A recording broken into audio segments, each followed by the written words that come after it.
எனக்கு நிஜமாவே உன்னைய பார்க்கும்போது ரொம்ப பெருமையா இருக்கு தர்ஷினி. இல்ல உங்க அப்பா இறந்து 10 நாள் கூட அவள அதுக்குள்ள நீ வேலைக்கு வந்துட்டல அதை சொன்னேன். மனசுக்குள்ள வெந்து போயிருக்கேன் அத்தா, வெந்து போயிருக்கேன். ஆனா மகாராஜத்தை நம்பி 2 கோடி ரூபாய் செலவு பண்ணிருக்காங்க. அது அம்போன்னு விட முடியாது. மனசாட்சி ஒத்துக்கலாதான் வந்துட்டேன். தர்ஷினி நார்மலா இருக்கணும், அதுதான் எங்களுக்கு வேணும்.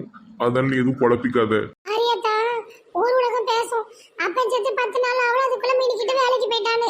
ஆனா இதை நம்பி 2 கோடி போட்டாரு. அவரை நான் எப்படி விட்டுட்டு போக முடியும்? அதனாலதான் எல்லா வேதனையும் உள்ள வச்சுக்கிட்டு வேலைக்கு வந்திருக்கேன். ஊர் உலகம் என்னமோ பேசிட்டு போகுது. நம்ம தோல்வியிலையும் வெற்றிலையும் வந்து நிக்க போறது இல்ல. அதெல்லாம் நீ மனசுல வச்சுக்கிடாத. சரி அரியத்தா. தர்ஷினி இந்த நேரத்துல உன்கிட்ட பேசலாமான்னு தெரியல. ஒரு முக்கியமான விஷயம் பேசதான் வந்தேன். என்னத்தா இவ்வளவு நேரம் வீட்டுல தானே பேசிருக்க வேண்டியதானே? எதுக்கு இவ்வளவு தூரம் வந்தீரு? வீட்டுல எல்லாம் பேச முடியாது. சுத்தி வீட்டுல பிசாசுகளா அலையுதுங்க. என்ன பிசாசு? தர்ஷினி நான் சுத்தி வளைச்சு பேச விரும்பல. நேரடியா விஷயத்துக்கு வந்துடுறேன். உனக்கு இந்த கல்யாணத்துல சம்மதமா? எந்த கல்யாணம் அத்தா? உங்க அப்பா சத்தியம் வாங்கிட்டு போனார்லாமா, அந்த கல்யாணம் தான். ஐயோ நீங்க வேற பேசாம இருங்கத்தா. எங்க அப்பா தேவையில்லாம சத்தியம் வாங்கிட்டாரு. எங்க அம்மா அதே பிடிச்சு தூங்கிட்டு இருக்கு. மகாராஜா தனக்கு சுத்தமா இனிய அந்த மாதிரி எண்ணம் கிடையாது. எனக்கு நல்லாவே தெரியும் தடுங்க. அவங்களுக்கு இனியால கவதான் ரொம்ப பிடிக்கும். எனக்கே தெரியும் அது. ஆனா எங்க அம்மாவும் எல்லாரும் சேர்ந்து இப்படி பண்ணதாவ. அப்பாடா, ஓட்டுறது இப்படி ஒரு பதில் வரும் நான் நினைச்சு கூட பார்க்கல. ஆமா, அண்ணனுக்கு இனியால்லாம் உயிர். உனக்கு ஒரு விஷயம் தெரியுமா? இனியால் டாக்டர் அண்ணனுக்கு ப்ரப்போஸ் பண்ணிருக்காங்க. ஆனா இந்த பைத்தியக்காரன் எல்லாத்தையும் மனசுல வச்சுட்டு வேண்டான் இருக்கான். அடக்கடவுளே, என்னத்தை இப்படி பண்ணிருக்காரு? அடக்கடவுளே, கடவுளே கடவுளே. ஆமாமா, பெரிய பிரச்சனை போயிட்டு இருக்கு.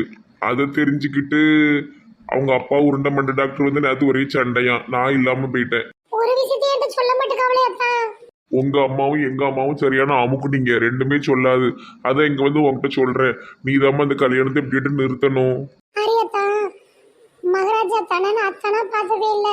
எப்பவுமே அவர் எனக்கு ஒரு அப்பாவா, ஒரு அண்ணனா, ஒரு ஃப்ரெண்டா தான் இருக்காரு. பார்த்துடுங்க, அப்பாவுக்கு மேல ஒரு அந்தஸ்துல வச்சிருக்கேன்.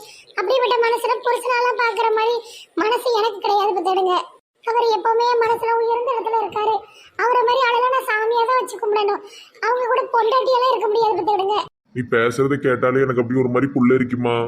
இங்க பாருங்கத்தா, இனியால காக்கம் மகாராஜா தனக்கு தான் கல்யாணம் நடக்கும். எங்க அம்மையும் உங்க அம்மையும் சமாளிக்க வேண்டியது என்னுடைய பொறுப்பு. பார்த்துடுங்க, எனக்கு இது போதுமா. எங்க உங்க அப்பாவோட சத்தியத்துக்கு கட்டுப்பட்டுட்டு நீயும் கல்யாணம் முடிக்கணும்னு சொல்லிருவியோன்னு பயந்துட்டு இருந்தேன். மகாராஜா தானே இந்த கல்யாணம் நடக்குன்னு சொன்னாலும் நான் கண்டிப்பா நடக்க விட மாட்டேன். ஏன்னா என்னால அவர் அப்படி பார்க்கவே முடியாது. நீங்க தைரியமா போயிட்டு வாங்கத்தா. நான் எனக்கு நிறைய வேலை கிடக்கு. உன்னுடைய நல்ல மனசுக்கு நீ இந்த ஃபேக்டரி நல்லபடியா நடத்தி ஒரு பெரிய தொழிலதிபரா வருவம்மா. வாரேன். சரி அத்தா. ஒரு கிராமத்துல சரியா கூட இங்கிலீஷ் படிக்க தெரியாம இருந்த என்னைய 2 கோடி ரூபாய்க்கு என்னைய நம்பி ஃபேக்டரி எல்லாம் ரெடி பண்ணிருக்காரு. அவருடைய மனசை நான் வேதனைப்படுத்த வேணாம். அவருக்கு பிடிச்ச பொண்ணுடைய ஒரு சந்தோஷமா வாழணும். அதை என் கண்ணால பார்க்கணும். மகாராஜா தனக்கும் இனியால கலக்கு பிறக்கிற பிள்ளைய நான் தான் தூக்கி கொஞ்சி வளர்ப்பேன். சரி, நான் என் வேலையை போய் பார்க்க போறேன். எங்க அப்பா சேர்த்தோடய என்னால தாங்கிக்க முடியல. அதுக்குள்ள இந்த கல்யாண பேச்சு வேற. சை பாண்டியம்மா, எதுக்கு இப்படி உட்கார்ந்துகிட்டு இருக்க? அவ்வளவுதான் முடிஞ்சது. நேத்து வந்தாரு ஒரு மொட்டை டாக்டர். என்ன கத்திட்டு போனாரு. என் அவ வாழ்க்கை சோழி முடிஞ்சது. அது எப்படி மகாராஜா நம்மளெல்லாம் மீறி அவ கழுத்துல தாலி கட்டிடுவானோ? வரட்டும் இன்னைக்கு. என் மகாராஜா அங்க வா. சொல்லுங்க சித்தி. அத்தைய பாரு எப்படி உட்கார்ந்துருக்கானு. பிச்சை எடுக்க போறேன்னு சட்டை தூக்கிட்டு உட்கார்ந்துருக்கா. ஏன் பிச்சை எடுக்க போகணும் அத்தை? நேத்து ஒரு பெரிய கூத்து நடந்துட்டு தெரியுமா? நீ நேத்து நைட்ல என் வீட்டுக்கு வரல. இல்ல, தெரிஞ்ச பையன் கூட அங்கேயே உறங்கிட்டேன். இது என்ன புது பழக்கம், வெளி இடத்துல உறங்குறது? விஷயத்த சொல்லுங்க சித்தி. நேத்து இந்த உருண்டை மண்டை டாக்டர் வந்து ஒரே சண்டை. என் மவளை எப்படி வேண்டான்னு சொல்லலாம், வைக்கலாம், கல்யாணத்தை நான் நடத்தியே தீருவேன் வைப்பேன்னு ஒரே சவால் விடுதான். அதுக்கு இந்த நாசமா போன செருக்கி இருக்க அளவுல இந்த நெட்டவள்ளி, பங்கஜம், கீதா இவ்வளவு எல்லாரும் சாட்சி. ஆமா ஆமா, நாங்க சேர்த்து வைப்போம் கழுவ. நீ அத்தைக்கு பதில் சொல்லு. கரசினி தான் கல்யாணம் முடிப்பேன்னு சொல்லு சொல்லு சொல்லு.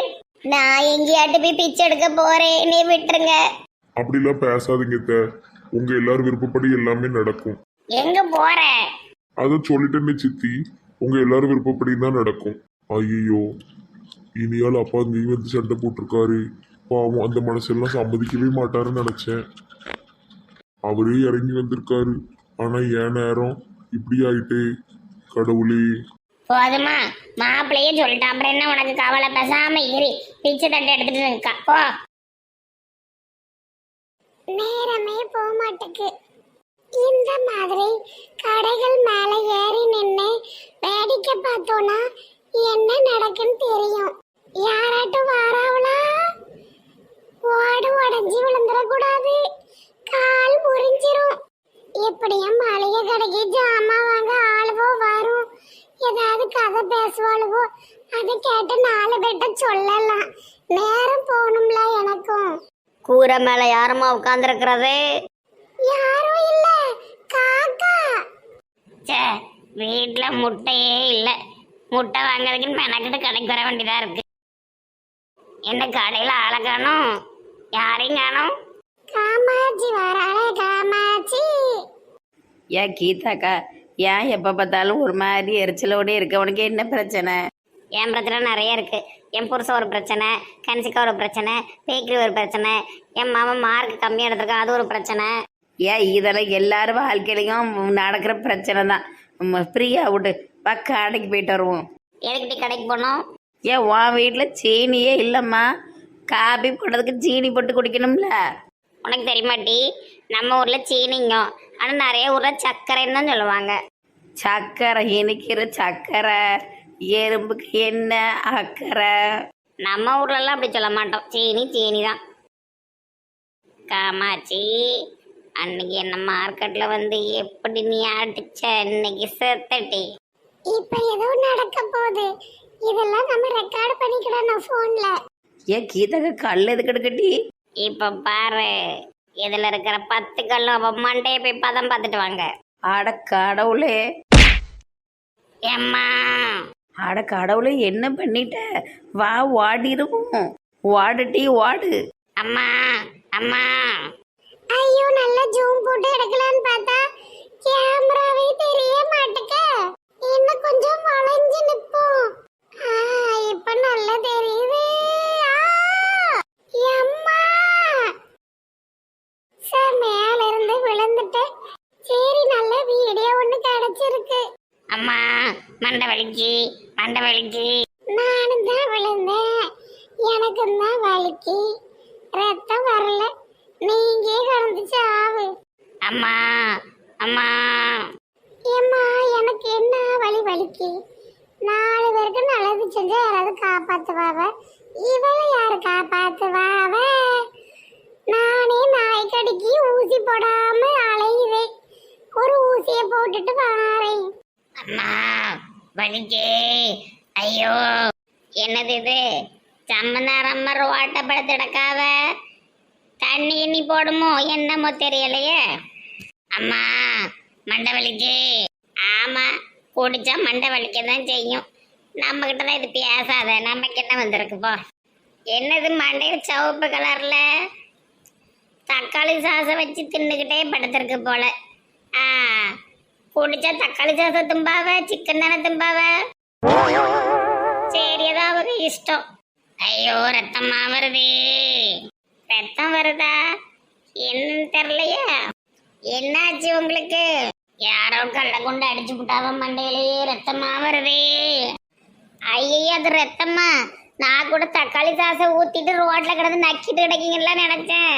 ஐயோ கடவுளே, அட கடவுளே, இது சாவ கடத்திட்டு இருக்கு போல. நான் ஜாலியா இருக்குன்னு நினைச்சுக்கிட்டேன். இப்ப என்ன செய்ய, யாரையும் காணுமே. நம்ம இது தூக்கிட்டு போவா எப்படி? இதே ஒரு சிடு மூஞ்சி பொம்பளல்ல.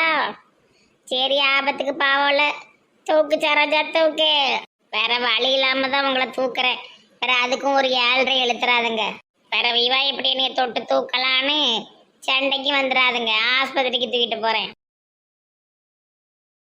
நில்லு. எம்மாடி வண்டு முறைய மாமா. யோ மாமா, வழி விடுங்க.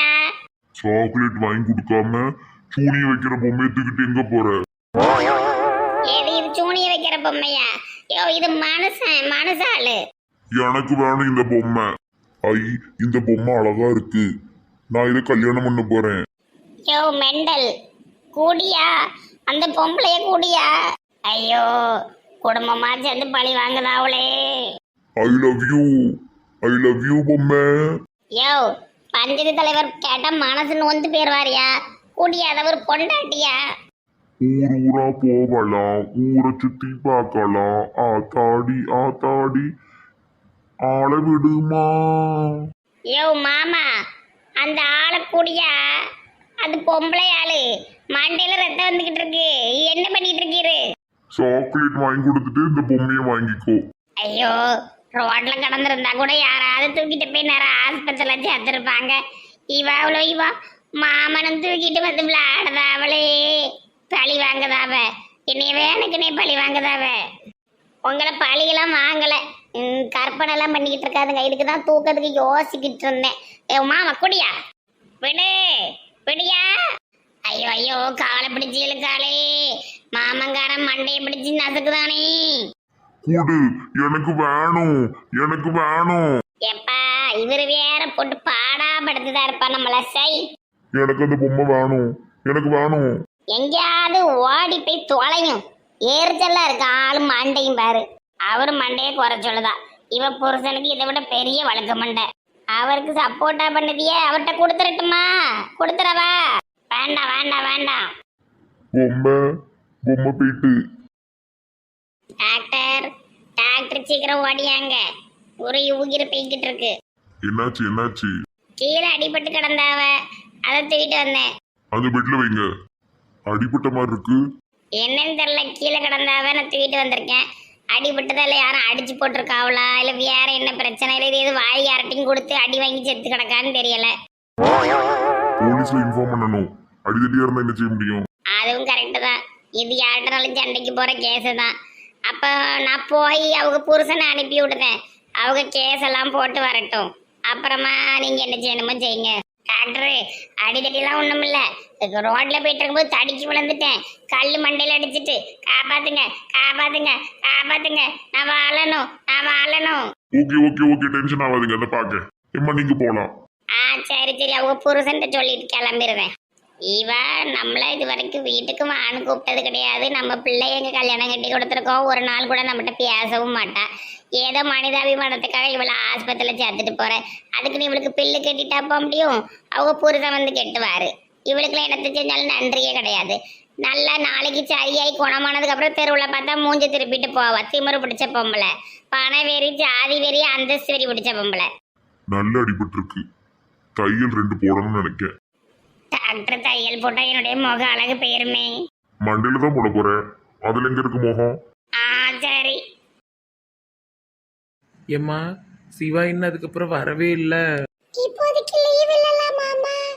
சே, கல்யாணம் ஆகி 6-7 மாதம் ஆகுது. ஆனால் பிரிஞ்சே இருக்கியல என்னம்மா.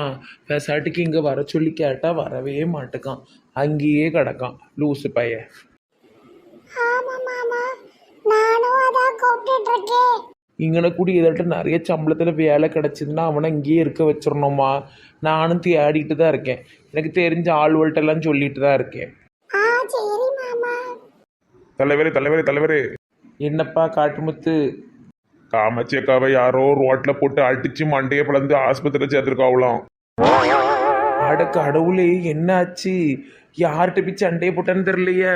எனக்கும் அதெல்லாம் ஒன்றும் தெரியாது தலைவரே. பேசிக்கிட்டாவ தலைவர்கிட்ட போய் இந்த நியூஸை சொல்லணும்னு சொன்னாவ.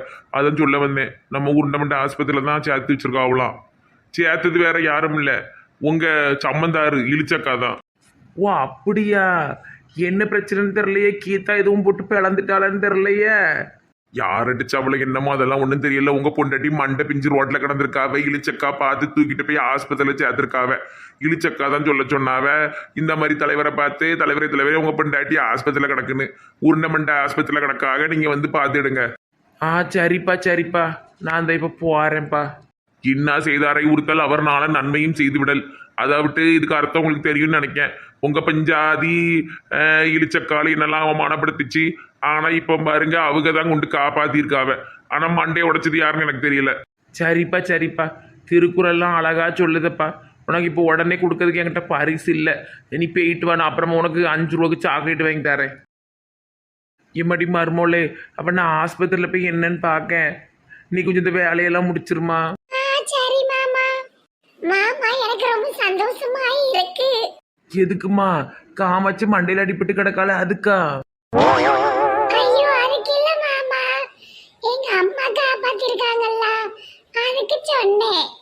ஆமாம்மா ஆமாம்மா. யார் யார் கையால் பிழைக்கணும், யார் கையால் சாவணும்னு ஒரு இது இருக்குல்லாம்மா. உங்கள் அம்மா கையால் தான் பிழைக்கணும்னு இருந்திருக்கு. சரிம்மா நான் போயிட்டாரேன். ஆ சரி மாமா. மருமவ நல்ல சிரிச்ச மூஞ்சோட தான் இருக்கா. அப்போ காமாட்சி மண்டை பிஞ்சு கிடக்கிறது மருமவளுக்கு சந்தோஷம் தான் போல தெரியுது.